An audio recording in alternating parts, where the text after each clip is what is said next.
Bien, en este día seguimos con la serie El verdadero Jesús. El verdadero Jesús. El título del mensaje en este día es El Hijo de David es el Hijo de Dios. La semana pasada estuvimos revisando los primeros 17 versículos del libro Mateo capítulo 1, del capítulo 1 de Mateo. Estuvimos viendo cómo Jesucristo, Mateo intencionalmente lo conecta con el cautiverio, luego lo lleva para atrás a David y luego a Abraham. O sea que a Jesús lo conecta con Abraham porque Jesús es el hijo de la promesa, esa promesa que se le dio a Abraham, que se le dijo que en él serían benditas todas las naciones, todas las familias de la tierra. Y después David es ese gran rey de Israel que por su descendencia, en su simiente vino Jesucristo, y vimos la gracia de Dios en sus diferentes personajes que incluye en su genealogía de Jesucristo. Vemos a personas pecadoras, personas difícilmente que uno pudiera considerar se pudieran salvar, pero Dios tuvo gracia sobre esas personas y sigue teniendo gracia sobre nosotros el día de hoy. Nosotros no somos mejores que un personaje de esos que se describe dentro de la palabra del Señor.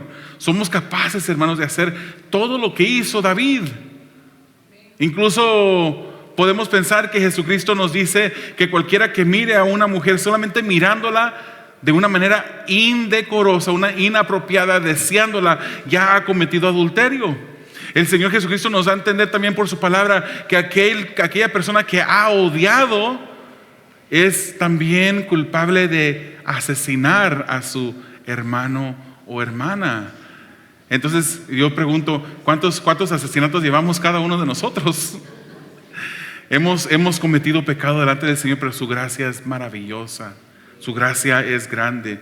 Y vamos ahora al versículo 18 del capítulo 1 de Mateo, versículo 18. Ahí tiene usted su hoja para sus notas y lo leemos todos juntos, que dice así: el nacimiento de Jesucristo fue así. Su madre María estaba comprometida para casarse con José, pero antes de unirse a él resultó que estaba embarazada por el poder del Espíritu Santo. Lo quiero leer una vez más. Es un versículo nada más. Fíjese en cada detalle de este versículo. La semana pasada en 17 versículos vimos la genealogía de Jesucristo de acuerdo a su humanidad. Ahora vemos en este versículo la genealogía de Jesucristo de acuerdo a su divinidad, su naturaleza divina. El nacimiento de Jesucristo fue así. Su madre María estaba comprometida para casarse con José, pero antes de unirse a él, resultó que estaba embarazada por el poder del Espíritu Santo. En veces usamos los números de una manera inapropiada. Yo no sé cuántos de ustedes eran buenos para las matemáticas en las escuelas. Hay personas que dicen, las matemáticas para mí era el peor de las materias. A mí no me gustaban las matemáticas. A lo mejor algunos de ustedes preferían otras ciencias más suaves como la sociología o otras cosas así. Pero en veces las matemáticas las usamos de una manera incorrecta. Por ejemplo, si usted no ha dado todo su esfuerzo y quiere hacer un mejor trabajo la próxima vez, usted posiblemente ha dicho en alguna ocasión, la próxima vez yo voy a dar el 150%. El 150%. Y decir eso es una manera inapropiada de usar las matemáticas.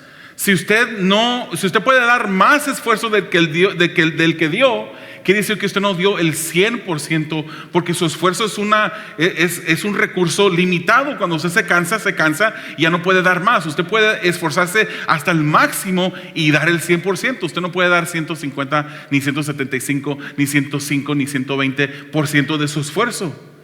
Si estamos analizando o planeando una mayor producción, digamos que trabajemos en una empresa y querramos proyectar que para el próximo año queremos producir el doble de lo que hemos producido este año, podemos decir queremos producir el 200%, o sea 2 veces más. Allí sí es apropiado usar la matemática de esa manera. El decir quiero una producción al 200% de la producción anterior, eso sí es correcto.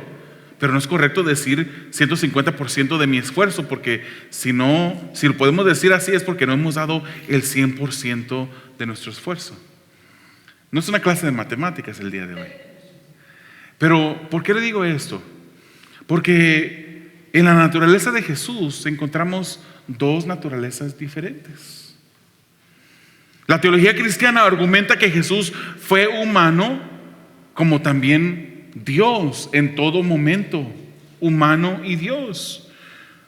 De hecho, usted seguramente ha escuchado ese dicho o esa expresión que dice que Jesús fue 100% Dios y 100% humano.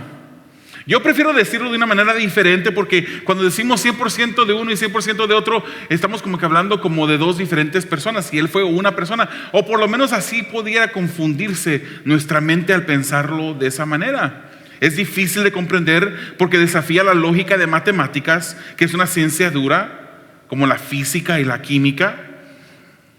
En las matemáticas 1 más 1 siempre van a ser 2. Nunca van a ser 2.1 ni 2.3 ni otro número, siempre serán 2. La ciencia dura, como las matemáticas, las ciencias duras son aquellas disciplinas científicas cuyos resultados y planeamientos pueden expresarse cuantitativamente y con un importante margen de precisión y confiabilidad. Pero algunas personas dicen que Jesús es 100% Dios y 100% hombre. Yo prefiero decir que era verdaderamente Dios y verdaderamente hombre. Y Jesús fue en este mundo, cuando anduvo en un cuerpo humano, fue verdaderamente hombre. No fue un superhombre. No creemos tampoco en el docetismo, que enseña que Jesucristo solamente aparecía o aparentaba tener un cuerpo físico, pero no era un cuerpo físico, simplemente era un cuerpo, un espíritu, perdón. Es por eso que Juan en su primera carta se da a la tarea de explicar y decir: lo que han visto mis ojos, lo que han escuchado mis oídos, lo que han palpado mis manos. Jesucristo anduvo en este mundo en un cuerpo humano, así como el suyo y como el mío. Él fue verdaderamente humano, verdaderamente hombre. Pero Jesús también fue verdaderamente Dios. Cuando Él entrega su vida en la cruz del Calvario, el cuerpo humano es el que muere, pero la divinidad de Dios nunca ha muerto, ni morirá. La humanidad de Dios ha sido desde la eternidad pasada. Él no fue como por algunas personas por ahí enseñan que fue el primer creado de la creación. Ellos dicen: pues el Padre creó al Hijo como su primer creación y después el Hijo creó todo lo que existe. Negativo. No es lo que la palabra nos enseña. Jesucristo siempre fue Dios y creemos en la enseñanza de la Trinidad. Póngase a buscar la palabra Trinidad en la Biblia, no la va a encontrar. Pero la Trinidad claramente es enseñada en las Escrituras. Y hay muchos ejemplos. Ese no es el tema de esta mañana. Un día, si usted quiere, después del mensaje podemos hablar sobre cómo es que la Biblia nos enseña esa doctrina de la Trinidad sin decir Trinidad. Si decimos que Jesucristo fue 100% Dios y 100% hombre, aunque tenga dificultad de razonamiento, es lo que la Biblia nos enseña. Él fue verdaderamente Dios y verdaderamente hombre. Para Dios eso no es difícil, hermanos. Para nosotros sí. Comprenderlo, entenderlo es difícil. Pero Él creó las matemáticas. ¿Cuánto es 1 por 0? 0. ¿Cuántos son 10 por 0? Siempre, cualquier número multiplicado por 0 siempre va a ser 0. Pero fíjese lo que dice, y para este ejemplo voy a usar la Reina Valera de 60. En Isaías 40:29 nos dice que Él, hablando de Dios, Él da esfuerzo al cansado y multiplica las fuerzas al que no tiene ningunas. De donde no hay fuerzas, el Señor multiplica fuerzas y produce fuerzas, porque Él tiene ese poder creador del Dios que ha existido por toda la humanidad. Para Dios no hay nada imposible. Cuando la vida se pone complicada, podemos siempre mirar a Él. Y vamos a ver el primer punto de este mensaje. Surge una complicación. Leo de nuevo el versículo 18 que dice: el nacimiento de Jesucristo fue así. Su madre, María, estaba comprometida para casarse con José. Pero, importante esa palabra, pero, todo iba bien. Estaba comprometida para casarse con José, pero yo estaba preparando esta mañana el desayuno, pero se me quemó la papa o se me quemaron las tortillas. Pero hay algo que sucede. Dice: antes de unirse a él, resultó que estaba embarazada. ¿Quién? María, por el poder del Espíritu Santo. Habla de aquí de nacimiento, hermanos. El nacimiento es la misma raíz en el griego, viene de la misma raíz en el griego que significa o que viene la palabra genealogía. Mateo, hermanos, en los versículos 17, primeros 17 versículos de este capítulo, demostró a los judíos que en la carne Jesús venía de Abraham y de David. Ya dijimos, Él es la bendición profetizada a Abraham. Él es el rey que reinaría para siempre, que se le prometió al rey David. Ahora Mateo nos da la genealogía divina. María resultó embarazada por el poder del Espíritu Santo. Ahí se termina la genealogía divina de Jesús. No se ocupan 17 versículos, ni siquiera un versículo completo. Es solamente la última parte del versículo 18 que nos dice que la genealogía de Jesucristo es de naturaleza divina. Y uno se pregunta, ¿cómo podía suceder esto? ¿Acaso ha habido otros casos de esta índole que otras personas puedan decir que resultaron embarazadas? Otras mujeres podrían haber resultado embarazadas por el poder del Espíritu Santo. Jesús es el único. Jesús fue verdaderamente hombre, verdaderamente humano, pero fue diferente a todo otro humano. Romanos 8:3 nos dice: en efecto, la ley no pudo librarnos porque la carne anuló su poder. ¿Qué quiere decir eso? La ley, hermanos, si usted hubiera sido capaz de guardar la ley a su perfección, usted podía haberse salvado sin Jesucristo. La ley se nos fue dada para decirnos: ese es el camino a la salvación, pero tienes que guardarla perfectamente. Incluso la palabra dice que el que violara solamente un punto de la ley era culpable de haber violado toda la ley.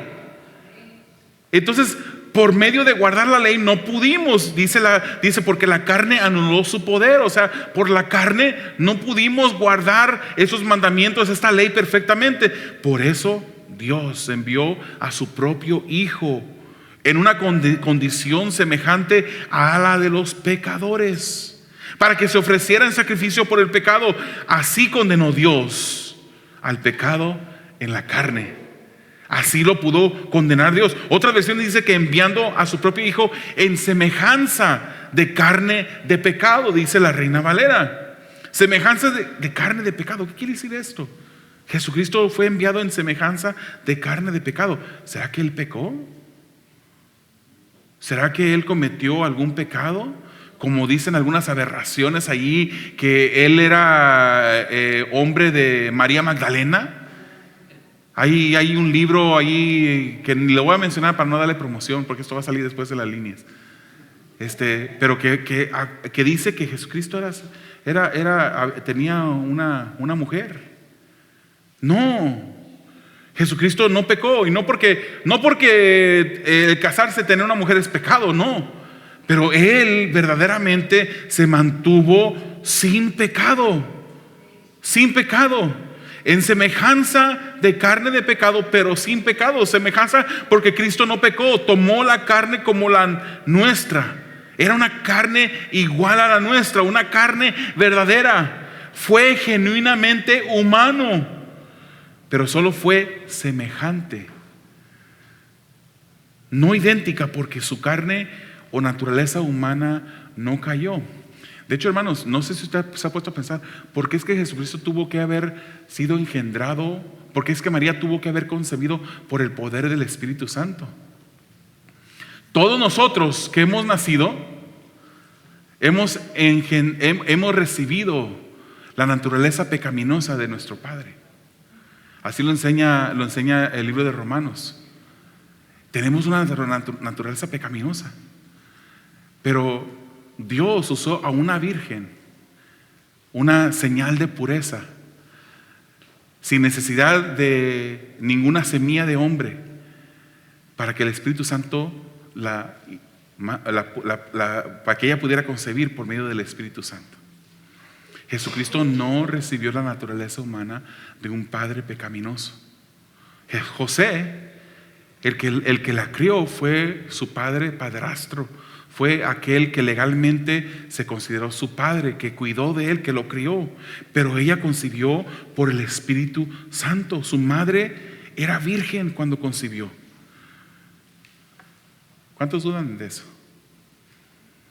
¿Podemos dudar? Hermanos, si dudamos de que María era virgen, podemos dudar de muchas otras cosas.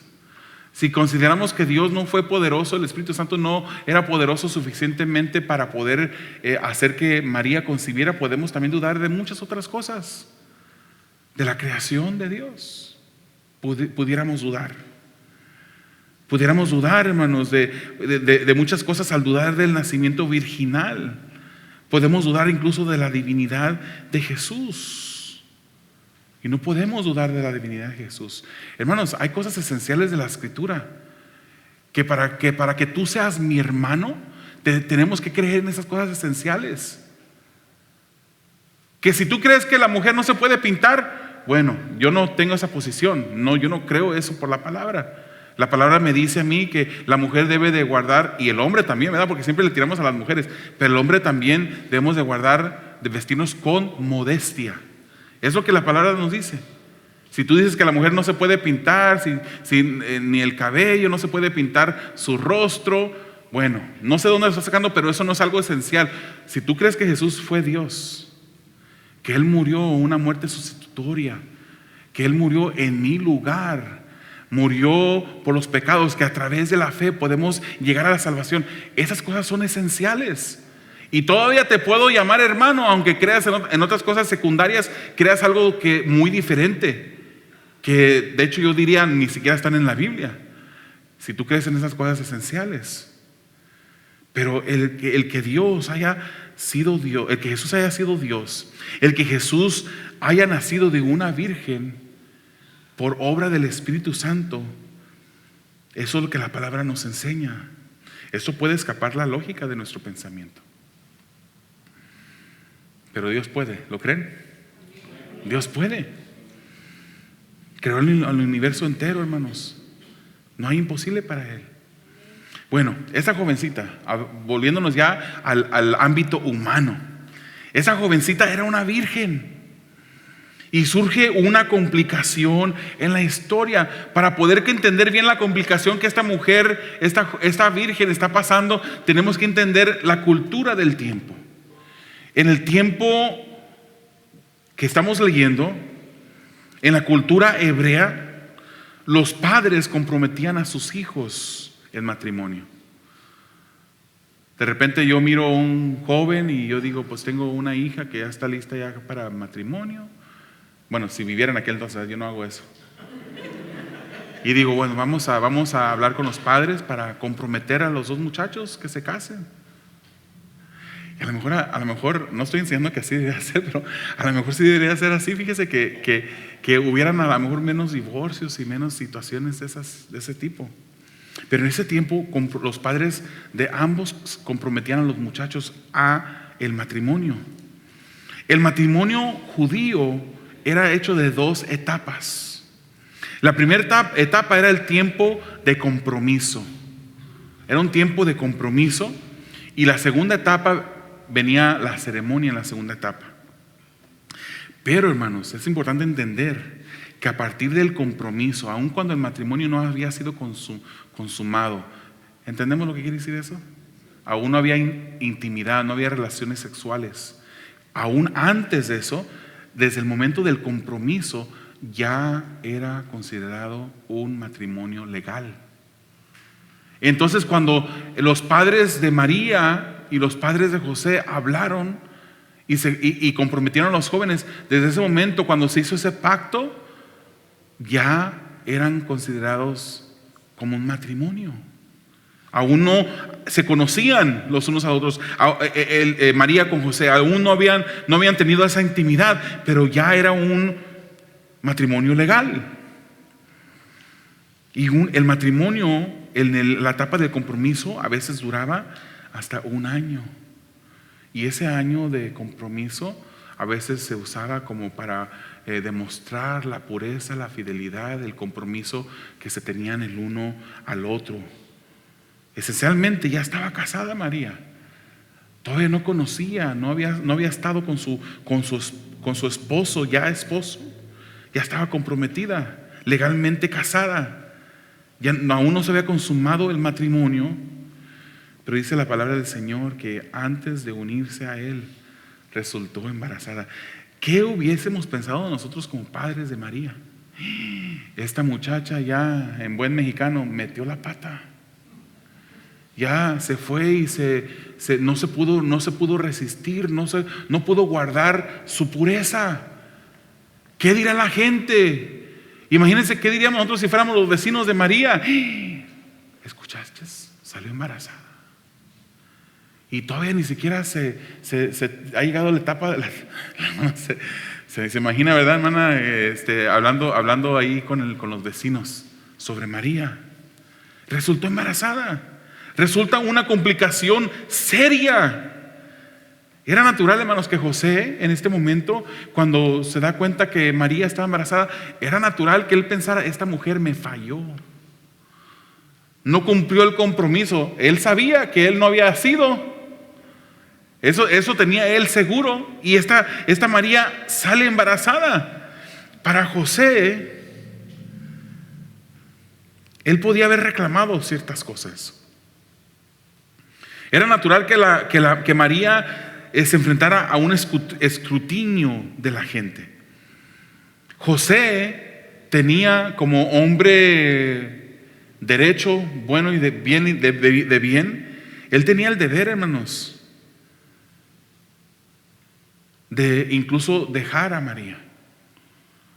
Porque si María no había guardado el compromiso, como su honor había sido manchado, él tenía el deber de dejar a María. Incluso tenía el derecho de exigir lo que la ley decía que se debía ocurrir con María. ¿Qué era eso? Ser apedreada. María debería de haber muerto. Pero José, hermanos, era una persona diferente. ¿Se ha puesto a pensar usted? No solamente Dios escogió a María como una virgen para tener a Jesucristo, para traer a Jesucristo a este mundo. Escogió a José. José debió haber sido un hombre de honor. Imagínense Dios encargándole a su hijo a un hombre. Escogió a José. Eso es un gran privilegio. José era una persona diferente. Y más aún, hermanos, Dios tenía un plan. Pasaban por un conflicto, pero Dios tenía un plan. Vamos a hacer una cosa que no hago usualmente. Vamos a brincarnos al versículo 22 y 23 para luego ver el resto del pasaje. El versículo 22 y 23 dicen de esta manera: todo esto sucedió, este era el plan de Dios, hermanos, para que se cumpliera lo que el Señor había dicho por medio del profeta: la virgen concebirá y dará a luz un hijo y lo llamarán Emmanuel, que significa Dios con nosotros. Todo está en el plan de un Dios soberano que tiene el control siempre, que nunca pierde el control, hermanos. Mateo usa muchas veces esta frase: para que se cumpla. No la usa nada más aquí, la usa varias veces en todo su evangelio, para que se cumpla. La semana pasada vimos cómo la profecía decía que nacería de una virgen, que nacería en Belén, que él hablaría por diferentes parábolas. Muchas profecías en el Antiguo Testamento. Dijimos que Mateo tiene 60 referencias al Antiguo Testamento. ¿Para qué hace referencia? Para mostrarle al pueblo judío de que este era el Mesías, el que había sido enviado por Dios. Mateo usa para que se cumpla repetidamente, haciendo una conexión entre Jesús y el Antiguo Testamento. O sea, el plan de Dios, hermanos, era usar a una virgen. Y esas palabras del versículo 23 que vemos aquí, lo leo de nuevo: la virgen concebirá y dará a luz a un hijo y lo llamarán Emanuel. Esas palabras vienen de Isaías 7:14. Isaías 7:14 es donde vemos estas palabras que en su original fueron dirigidas a Acaz, el rey Acaz. Acaz, hermanos, fue un rey malvado. Un rey malvado de Judá que reinó entre el año 734 y 715 antes de Cristo.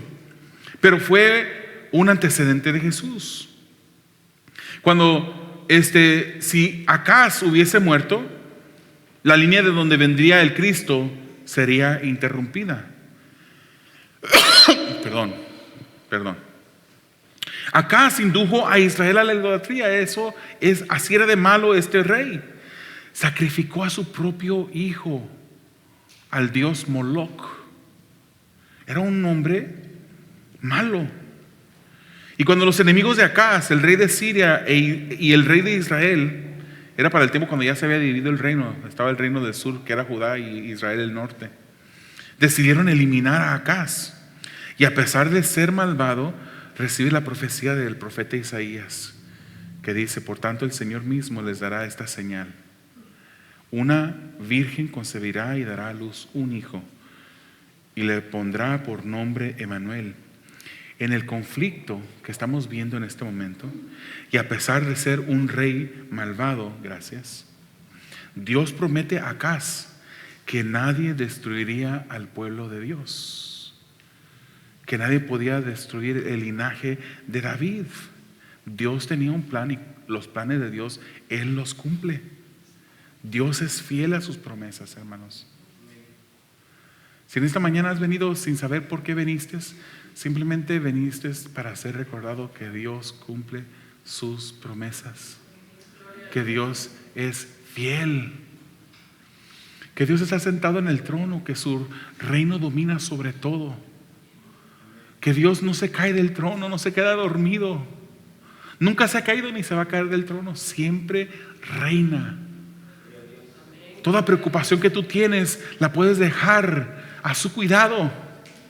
Puedes confiar que el Señor se encargará de cualquier situación que tú estés atravesando, cualquier complicación de la vida, cualquier conflicto que venga a tu vida. Si se la entregas al Señor, Él se encargará.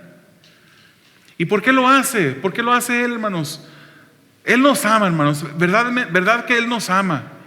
Pero quiero decirle una cosa: Él ama su nombre más que lo que nos ama a nosotros. Él ama su gloria. Él no permite ni comparte su gloria con nadie. Cuando vemos Isaías 48:9 lo podemos confirmar. Dice: por amor a mi nombre, dice el Señor, por amor a mi nombre contengo mi ira, por causa de mi alabanza me refreno para no aniquilarte. ¿Por qué cree que a David se le sentenció de una manera tan severa? Cuando él toma a la mujer de un hombre que era uno de sus cercanos guerreros, y luego cuando sale embarazada manda llamarla al hombre de la guerra y lo invita a que se quede con su esposa, para que después digan: pues ese hombre, ese hijo que está esperando esta mujer es del esposo. El esposo no quiso, y al final David resuelve matar a Urías. ¿Qué fue la sentencia que se le dio a David? Se le dijo que la espada jamás se apartaría de su casa. ¿Sabe por qué? Porque se atrevió a blasfemar el nombre del Señor delante de sus enemigos. Hermanos, si tú no tienes confianza, a veces le has creído al enemigo que Dios no te ama lo suficiente. Ten confianza que sí te ama, pero si alguna vez has dudado que te ama, nunca dudes que Él ama más su nombre, que Él ama más su reputación, su honor, su gloria, y Él cumple lo que Él promete. Veamos el último punto: el cuidado de Dios ante las complicaciones de la vida. Versículos 19 al 21 y 24 al 25 dicen así: Como José, su esposo, era un hombre justo y no quería exponerla a vergüenza pública, decidió romper en secreto el compromiso. Su honor había sido manchado, hermanos. Decidió hacerlo en secreto. Pero cuando él estaba considerando hacerlo, se le apareció en sueños un ángel del Señor y le dijo: José, hijo de David, no temas recibir a María por esposa, porque ella ha concebido por el poder del Espíritu Santo. 21. Dará a luz un hijo y le pondrás por nombre Jesús, porque él salvará a su pueblo de sus pecados. Versículo 24. Cuando José se despertó, hizo lo que el ángel del Señor le había mandado y recibió a María por esposa. Pero no tuvo relaciones conyugales con ella hasta que dio a luz un hijo, a quien le puso por nombre Jesús. María era piadosa, era una mujer piadosa. Aunque por un momento se puso en duda su reputación, era una mujer piadosa. Era la misma mujer que cuando en Lucas el ángel se le acerca y le dice lo que va a acontecer con ella. Ella dice: he aquí la sierva del Señor, hágase conmigo como desee su voluntad. Soy una sierva simplemente. José es descrito, hermanos, como un hombre justo, a pesar de la confusión de la situación. Y no digamos: es que yo no hubiera hecho lo mismo que José. Hubiéramos hecho lo mismo, nos hubiéramos sentido defraudados. Pero él decide no exigir la muerte de María. Tenía el derecho de mandarla a matar. Tampoco la expone a la vergüenza pública. Él, a principio, decide en secreto romper el compromiso. Eso era lo mejor que él podía hacer, dadas las circunstancias. Le daba un poquito de tiempo a María para que estuviera en calma antes de la tormenta que vendría sobre ella si la exponía. Pero Dios llegó a tiempo, hermanos. Cuando él se disponía a dejarla, estando a punto de romper el compromiso, en sueños aparece este ángel que le dice: no tengas miedo. ¿Por qué dice que no tengas miedo? Porque tenía miedo, hermanos. No tengas miedo, le dice. No te preocupes, María ha concebido por el poder del Espíritu Santo. Ella no te ha faltado, ella no ha faltado a tu honor. Ella sigue siendo una mujer pura. Además, entiende que se le ha dado un gran privilegio de criar al Hijo de Dios. José no era su padre biológico, pero fue el instrumento que Dios decidió usar para criar a Jesús. Y así como encomendó a Zacarías, cuando Zacarías se enteró que iba a ser papá, se le dijo: le pondrás por nombre Juan. A José también se le dice lo mismo: le pondrás por nombre Jesús, porque él salvará a su pueblo de sus pecados. Que lamentablemente ver al pueblo judío esperar ese Mesías, pensando que era un guerrero que vendría con un ejército a liberar al pueblo judío de la opresión romana, pero era para librarlos de los pecados que venía Jesús. Y nunca lo entendieron muchos de ellos. Así como le encomendó a Zacarías, también le encomendó a José, hermanos. Jesús, ¿sabía usted que Jesús es la forma hebrea de Josué? La forma hebrea de Josué, que quiere decir Jehová salvará. Jesús es el Salvador del mundo. El Salvador del mundo. Y no somos universalistas, hermanos. Hay una doctrina por ahí no bíblica del universalismo que enseña que como Jesús ya murió, todos van a ser salvos. No todos van a ser salvos.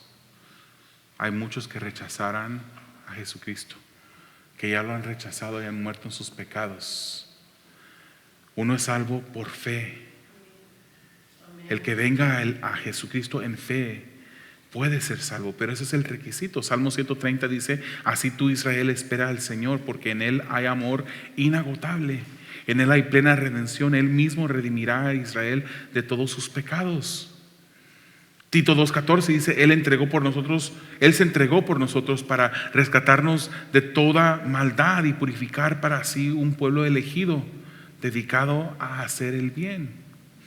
En ese momento José despierta y recibe a María por esposa, pero no se llegó a ella sino hasta después de que Jesucristo nació. O sea que sí nació de una virgen. María fue virgen desde el momento que concibió hasta el momento que dio a luz. Pero habiendo dado a luz, no se crea de enseñanzas de otros lugares. La Biblia dice, después de que dio a luz, María vivió una vida normal. Ella no sigue siendo virgen hasta el día de hoy. Fue una virgen, fue pura. La honramos como esa mujer que Dios escogió para traer al Salvador a este mundo. Pero ella, después de que Jesús nació, ella vivió una vida conyugal normal como cualquier otra en otro matrimonio. Después María y José vivieron esa vida y tuvieron hijos. Jesús tenía hermanos.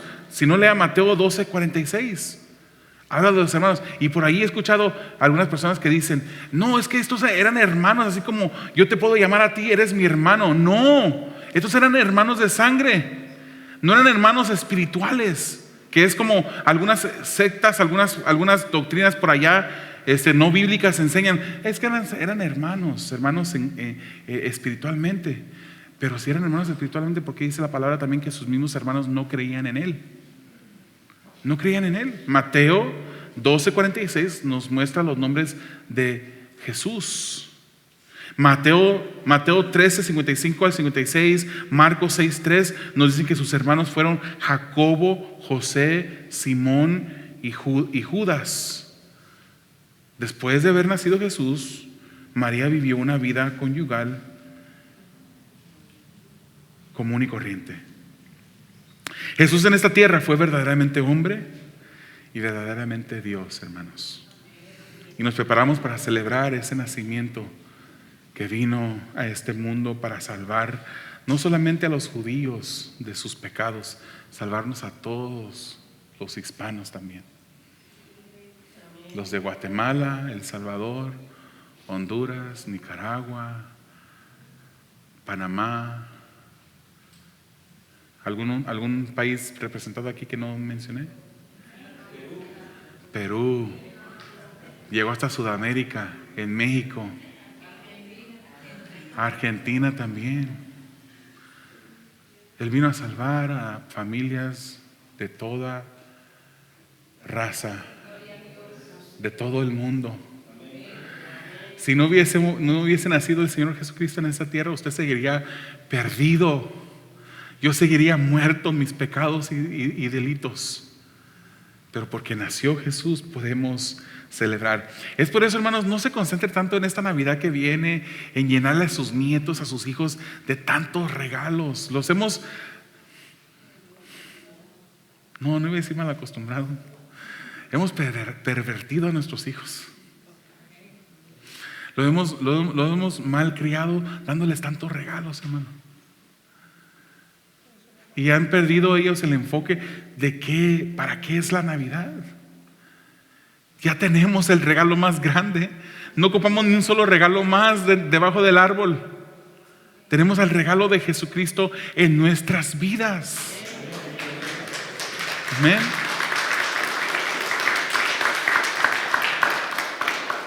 Ahora se lo dejo a su conciencia. No vaya a decirle, el pastor me dijo que no te regalara nada. Sí, regálele, hermano, regálele, pero siempre regalándole, recordándole, regalamos en Navidad porque recordamos al regalo más grande que tenemos. Nunca regale en Navidad nada sin recordarles por qué podemos disfrutar el día de hoy. Amén. Amén. En las complicaciones de la vida, hermanos, podemos confiar en Dios para salvarnos. Podemos confiar que Dios siempre tiene un plan. Le agradecemos a Dios. Cerremos nuestros ojos, inclinamos nuestro rostro. Dios eterno, te damos a ti las gracias, la honra y la gloria siempre. No merecemos, Señor, tanta bondad en nuestras vidas. No merecemos, Señor, que tú hayas dejado tu trono. Oh Jesús, que tú hayas dejado tu trono para venir a este mundo. Simplemente tomar un cuerpo humano ya fue una humillación grandísima para un Dios eterno, justo y puro. Pero tú dejaste tu trono de tal modo que pudieras venir a esta tierra, nacer de una virgen para darnos salvación. Gracias te damos, Señor. Gracias te damos por tu bondad, por tu misericordia. Gracias te damos, Señor, por ese regalo, oh Dios, ese regalo que tú nos has dado, el regalo más bello, más hermoso, más grandioso que podamos haber recibido en toda nuestra vida. A ti la gloria, a ti la honra, a ti la alabanza por siempre. En el nombre de Jesús. Amén.